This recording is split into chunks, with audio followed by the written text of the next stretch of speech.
Ready to unlock your freelance earnings on Toptal? Let's dive into how Toptal handles your well-deserved payments in this video, ensuring you get paid quickly and securely. First, let's cover the basics. How does Toptal pay its freelancers?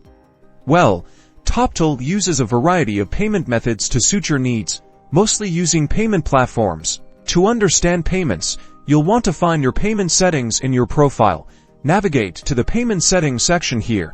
You'll typically find a clear overview of your current payment method and the option to add or update your payment details. Toptal offers several payment options, including Payoneer, direct bank transfers, and sometimes other platforms. The most commonly sought-out method is Payoneer. Look at the list available, click at Payment, and choose the method that works best for you when selecting. Make sure to enter your details accurately. Typos can cause delays, so double-check everything. Once your payment method is in place, understanding payment status is key throughout the project. You can check the updates of your payment status, either pending, processing, or paid. Each status tells you where your money is. If you run into any issues, Toptal's support team is there to help. Reach out through their support channels for any questions or concerns. Remember, accurate information and prompt communication are essential for a smooth payment process. Knowing how Toptal handles payments gives you more control over your earnings and contributes to successful project completion.